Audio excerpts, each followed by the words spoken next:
শামশেরগঞ্জের উত্তর চাচণ্ড গ্রামে ভয়াবহ গঙ্গা ভাঙন। রবিবার রাত 11টা থেকে ভাঙন শুরু হয়। ভাঙনে গর্ভে তলিয়ে যায় 3টি বাড়ি, শৌচালয়, বহু গাছপালা, ফাঁকা জমি।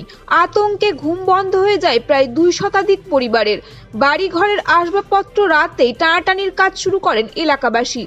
গভীর রাত পর্যন্ত চলে ভয়ানক গঙ্গা ভাঙন। ভাঙনের গর্ভে একের পর এক বাড়িঘর তলিয়ে যেতে কার্যত কান্নায় ভেঙে পড়েন বাড়ির মালিকরা।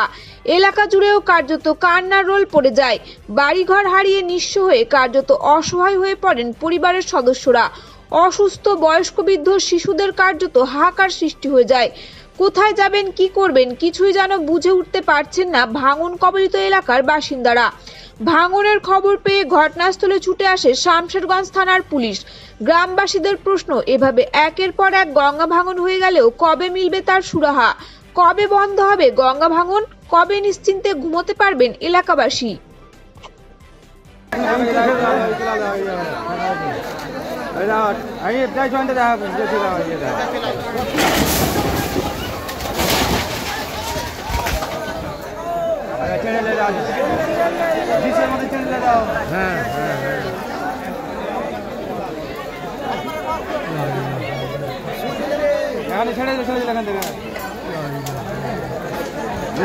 টানে না চাষে দেওয়া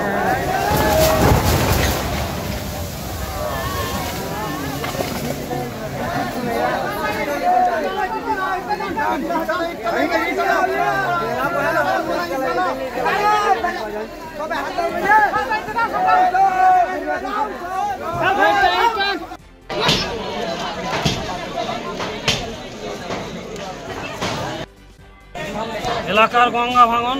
আমি আজকে রাত্রি 11:15টার সময় গঙ্গার কাছেই বসেছিলাম। শুধু বাড়ি গেছি, 5 মিনিটের মধ্যে শুনছি বাড়ি গিয়ে যে গঙ্গা বিশালভাবে লোহরপুর এবং চাচণ্ড এলাকা বিশালভাবে তলিয়ে যাচ্ছে এবং 3টে বাড়ি সঙ্গে 5 মিনিটের মধ্যে সঙ্গেই গঙ্গার গর্ভে তলিয়ে গেল। এই রকম পরিস্থিতি না, কয়েকটা বাড়ি কিছুই মালামাল কিছুই টানতে পারি, অনেক কিছু গঙ্গাতে ভেসে চলে যাচ্ছে। আমরা সেটা সচক্ষে দেখতে পাচ্ছি, এখনও চলছে এবং ভয়ঙ্কর কি অবস্থা দেখতে পাচ্ছেন। সব ঘনবসতি এলাকায় মানুষ যে কীভাবে মাল টানবে বা কীভাবে নিয়ে যাবে সেটাও একটা সমস্যা। ছোট হয়তো রাস্তাঘাট যে দ্রুত বহন করে নিয়ে যাবে সেটাও একটা সমস্যা। এটা হচ্ছে উত্তর চাচণ্ড পড়ছে এবং তার সঙ্গে লোহরপুর এলাকা, অর্থাৎ লোহরপুর এবং চাচণ্ডের সীমান্ত বর্তমানের মতো পরিস্থিতি একবারে কঠিনই খারাপ। এই মাত্র 4-5টা বাড়ি পড়ে গেল এবং আমার মনে হচ্ছে আরও 4-5টা বাড়ি সকাল হতেই পড়বে। মানে অনেকটা নিয়ে ফাটল ধরা দেখা দিয়েছে। খুবই খারাপ, কঠিন অবস্থা। রাতের বেলা মানুষ যেমন যুদ্ধকালীন যে অবস্থা হয় সেইভাবে মানুষ মনে হচ্ছে দৌড়ে পালিয়ে প্রাণ বাঁচানোর মতো।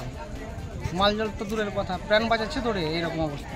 অনেকটা প্রায় 100 মিটার মতো জায়গায় নিয়ে একবারে বসেছে। অবস্থা খারাপ, মানে কি আর বলে বুঝতে পারবো না। এটা আপনার উত্তর চাচণ্ড।